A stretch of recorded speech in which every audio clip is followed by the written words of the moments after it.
Terima kasih pada moderator.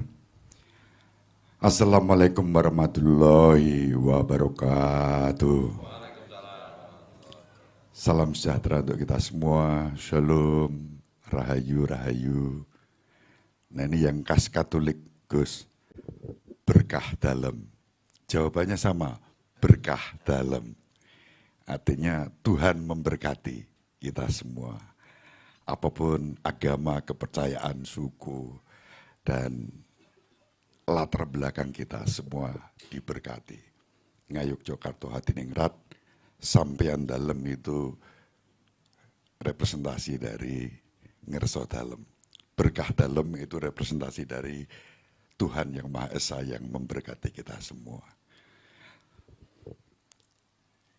Yang saya hormati dan saya muliakan Al-Mukarram Sunan Pleret Sungguhan. Bukan singkatan. Gus Fuad yang dari Busono sudah kelihatan bagaimana Indonesia 100%, Islam 100%.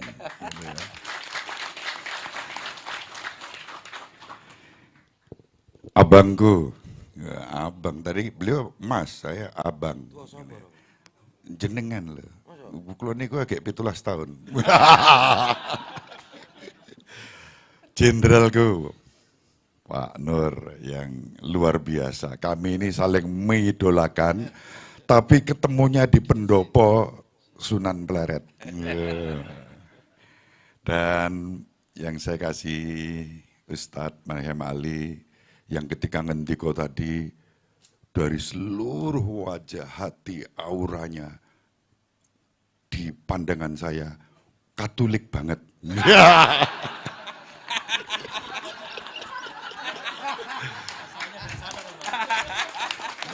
Katolik banget, tidak kehilangan jati dirinya sebagai ustadz yang dengan kecerdasan tapi juga kebijaksanaan. Dalam sekejap saya banyak belajar secara filologis tadi dan saya selalu mengatakan amin, amin, amin, ya Rabbi alamin. Gitu. Bukan hanya subhanallah, tapi amin, amin, ya Rabbi alamin. Karena saya tidak meragukan apa yang sudah dijelaskan tadi. Dan forum yang saya hormati, yang saya kasih. Pertama, terima kasih saya ditimbali untuk sowan ke sini berbagi pemahaman dan pengalaman tentang bagaimana menghayati jati diriku sebagai Katolik ditambah satu atribut yang melekat sampai mati, Romo. Yang tadi sudah secara filologis disebutkan, dijelaskan, yang berarti Bopo, Bapak. Maka ada Romo Kiai, ada Romo Pastor, di teman-teman Buddha itu juga ada Romo, yang bukan biksu, tapi dari bapak-bapak yang memang dipersiapkan untuk itu, dan disebut Romo juga. Jadi Romo itu bukan hanya milik eksklusif Katolik. Mengapa saya matur tadi, Ustadz Ali itu sangat Katolik, karena kata Katolik itu dari bahasa Yunani yang berarti terbuka untuk siapa saja. Dan kebaikan itu ada di mana saja, katholos. Kadang-kadang saya juga nakal, berarti bis umum itu ya Katolik. WC umum Katolik.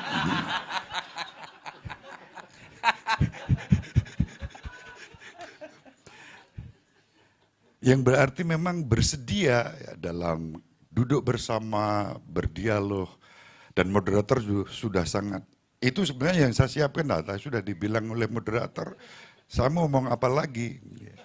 Memastikan saja bahwa dalam dokumen Lumen Gentium, yang merupakan konstitusi dogmatis, artinya apa? Mengikat seluruh umat Katolik. Meskipun pada akhirnya belum semua orang Katolik, apalagi paham, mengenal pun langka. tadi Gus Wat ngendika, yo ketoke Katolik akeh sekian persen.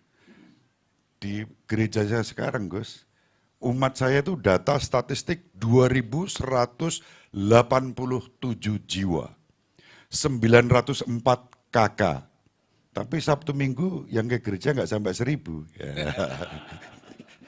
Terus yang lain kemana? Belum terjangkau atau karena sudah usia tertentu, lansia sehingga tidak sempat untuk berangkat ke tempat ibadah. Tapi saya yakin mereka pun menghayati iman Katoliknya di tempat masing-masing.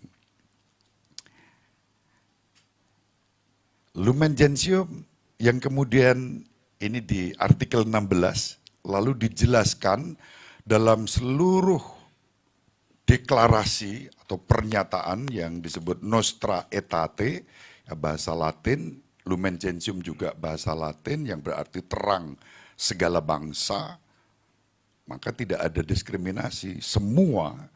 Dan Nostra Aetate zaman kita yang ditandai dengan kerinduan siapapun untuk mengalami keselamatan dan damai sejahtera. Yang dalam bahasa Islami, itulah rahmatan lil alamin. Kok nggak ada yang bilang amin ya?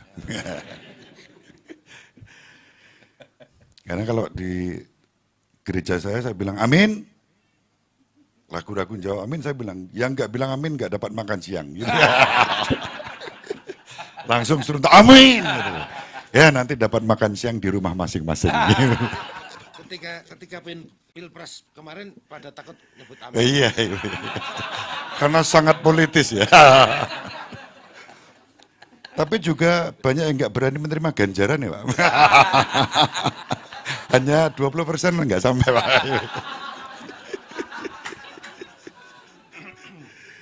Kalau ini aku nggak melo-melo. Aku cuma nyenggai saja, jenengan ngendika seperti itu.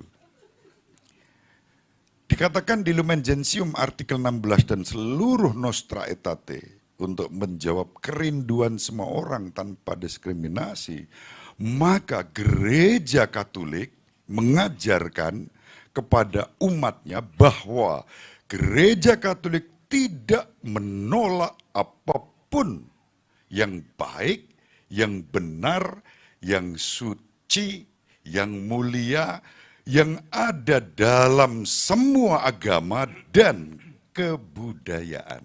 Wah ini untuk saya keren banget. Umat yang pra-Vatikan itu resisten.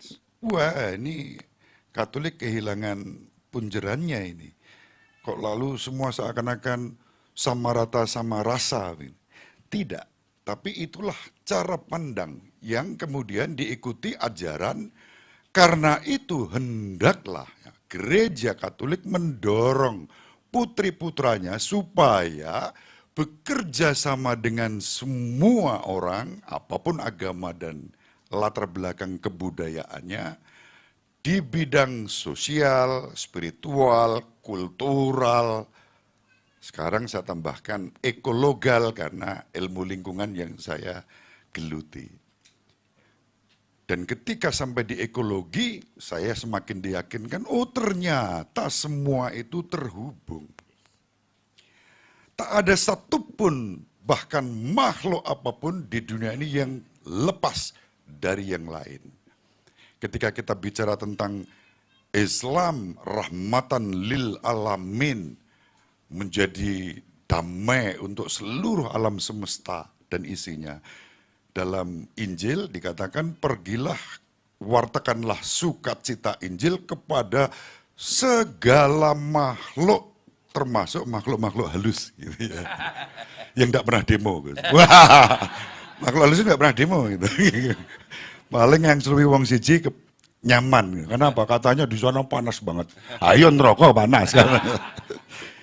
Kalau ada orang yang ngangslupan itu ditanya, kenapa kamu kok tinggal di sini? Ya karena suhunya enak dibandingkan di sana. Neraka panas banget. Suhu manusia hanya 36, 37. Paling kalau panas banget 40 gitu. Ngomyang gitu. Ini saya masih normal ya panasnya ya. Jadi inilah sikap dasar yang kemudian membuat Gereja Katolik sangat welcome dan terbuka dengan siapapun. Dan sumbernya adalah ajaran Kanjeng Nabi kami. Apapun sebutannya dengan bahasa apapun, kalau diturunkan dari bahasa Yunani, kami menyebutnya Yesus Kristus tadi, yang mengajarkan bahwa Allah yang kuajarkan padamu kau sebut Bapa. Itu Bapa semua orang. Bukan hanya bapakmu, gitu ya. Bukan hanya sesembahanmu, tapi semua orang. Bahkan dikatakan menerbitkan matahari untuk orang baik dan orang jahat sekalipun.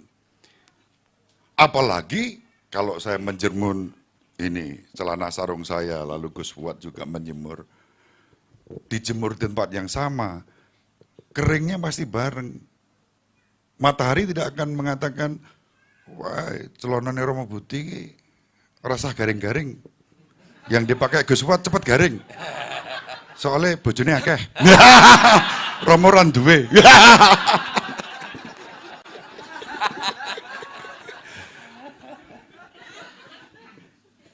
Kan tidak begitu. Semua yang dijemur tergantung ketebalan, ketipisan bahan itu yang cepat kering atau tidak. Tapi semua diberi matahari yang sama. Ada yang ngomong barang enak kok ditolak. Alhamdulillah.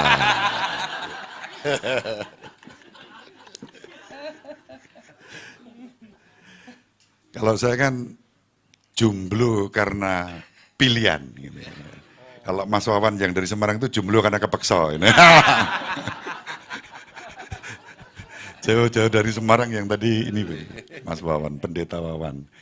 Itu sahabat saya 19 tahun di sana. Maka saya juga tidak pernah ragu meskipun saya juga diserang oleh jemaat saya yang dalam tanda kutip sangat eksklusif. Syar'i. Iya, saya itu disebut Ustadz Budeng gitu ya.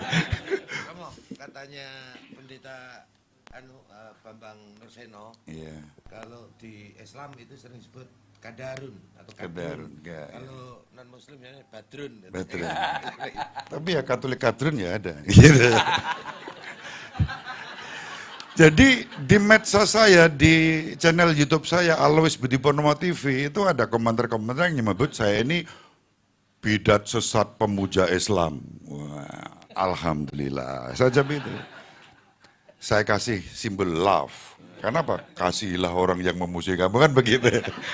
Berdoalah untuk orang yang menganiaya kamu. Kemarin waktu saya ngunggah Mas Farhan Rizky Ramadan yang pemuda yang membela mahasiswa yang di Pamulang itu dan kemudian terluka. Itu saya unggah. Saya bilang terima kasih Mas Farhan, sesuai namamu engkau membawa kegembiraan, kebahagiaan, melindungi orang yang sedang dipersekusi. Itu ada yang komentar, oh, Romo bela baru lukanya dikit, kenapa enggak bela Bayu yang mati di Surabaya karena bom? Lu kan biyen gue tak bela, iseng saiki Farhan. Sudah beda waktu. Tapi begitu, ini data jejak digital, panjenengan bisa meriksa ini di situ komentar-komentar yang dan saya prinsipnya menghargai, maka selalu saya beri love. Tidak saya remove, tidak saya dislike, like-nya tidak, karena tentu komentar begitu saya nggak boleh like kan, tapi tetap love, kasih ada di situ. Nah dalam konteks kebangsaan, ketika yang tadi dijelaskan oleh Ustadz Ali itu kita mengerti, selesai. Kita nggak perlu berkenangan. Ya. Kita nggak perlu saling suudan. Ya. Justru prasangka-prasangka positif itu yang dikembangkan, lalu kita bersama-sama membangun dan mewujudkan yang kami sebut dalam konteks rencana induk Keuskupan Agung Semarang, karena Jogja ini masuk di Keuskupan Agung Semarang sebagai peradaban kasih. Yang saya tambahkan di situ, peradaban kasih ekologis. Yang tidak diskriminatif, yang tidak kemudian persekutif, yang tidak menghina, merendahkan siapapun, karena semua layak untuk dikasihi, dihormati, dan dihargai. Dan karena itulah lalu kami mendapat warisan dari Monsinyur Sugio Pranoto, muridnya Romo Van Lith, yang kemudian mengajarkan 100% Katolik, 100% Indonesia.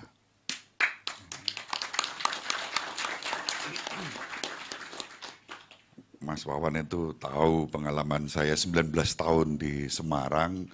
Saya selapan sekali saya sudah matur Gus Huwa tadi sama jenderalku ini.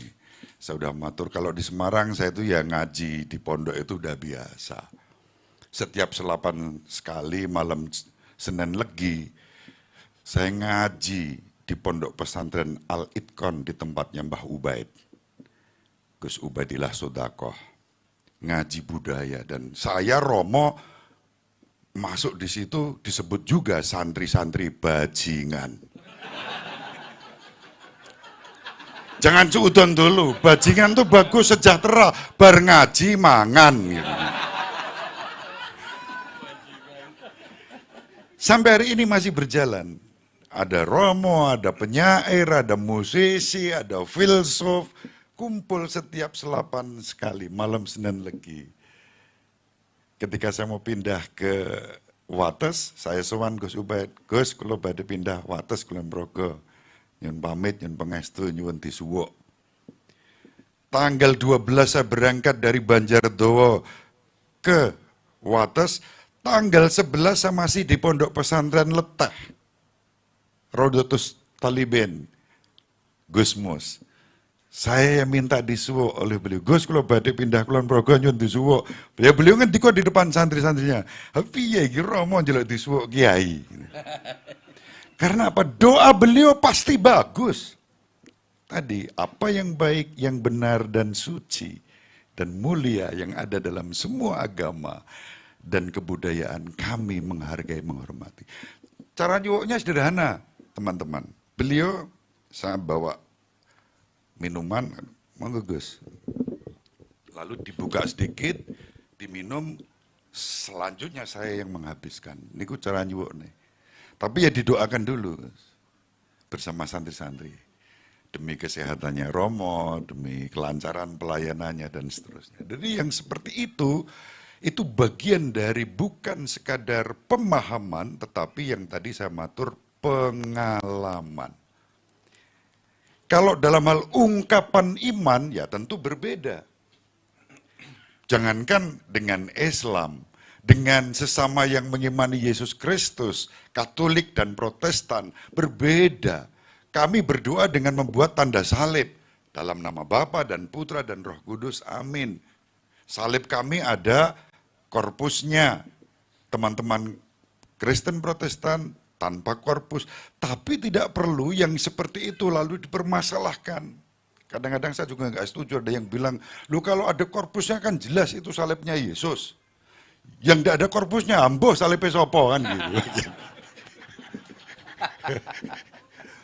Tidak perlu yang seperti itu di blow up, ya seperti itu. Maka cara pandang positif, penuh kasih, duduk bersama seperti ini, itu menjadi barokah untuk kita. Bangsa ini butuh kita duduk bersama, membuat konsensus yang sudah ada, kita teguhkan untuk menjaga masa depan negara kesatuan Republik Indonesia berdasarkan Pancasila dan Undang-Undang Dasar 1945, bukan 2002. Dalam bingkai Bhinneka Tunggal Ika yang tadi sudah dijelaskan dengan sangat bagus oleh Ustadz Ali. Demikian sedikit pengantar yang bisa saya sampaikan. Mohon maaf kurang lebihnya. Wassalamualaikum warahmatullahi wabarakatuh. Salam sejahtera untuk kita semua, rahayu, berkah dalam. Terima kasih kepada Romo Aulusius Budi Purnomo. memang kata-kata dari MKR Sugio Pranoto itu sangat sangat membekas. 100% Indonesia, 100% Katolik, 100% Indonesia. Sebagaimana yang saya baca buku dari Pater Hobolars, bagaimana sekarang ini posisinya sudah berubah dari gereja Katolik di Indonesia menjadi gereja Katolik Indonesia. Mengatakan nggih Romo nggih yang saya anukan. Untuk waktu selanjutnya kami serahkan kepada Bapak Brigjen Nur Wahid, ya, Bapak Jenderal Nur Wahid. Ini Gus Fuad saya agak susah untuk menerangkan sanad ilmunya. Kalau Ustadz sama-sama dari Nabi Ibrahim, kalau Ustadz Ali jelas tadi dari kemudian Ustadz Romo Alusius juga jelas. Mungkin beliau bisakah diwakili sebagai wakil dari Kapitayan Indonesia yang tuan rumahnya lah ibaratnya, tuan rumahnya yang kemudian beliau di sini akan memberikan wawasan kebangsaan kepada para hadirin semua. Saya sanatnya ke Umar bin Khattab. Oh, Umar Khattab. Alhamdulillah. Luar biasa. Umar bin Khattab itu kan mantan teroris. Sebelum jadi khalifah, sebelum taubat kan memusuhi Nabi, mau. Sahabat peradaban kasih yang terkasih, sampai jumpa pada episode berikutnya. Terima kasih atas kebersamaan kita. Salam peradaban kasih ekologis. Berkah dalam.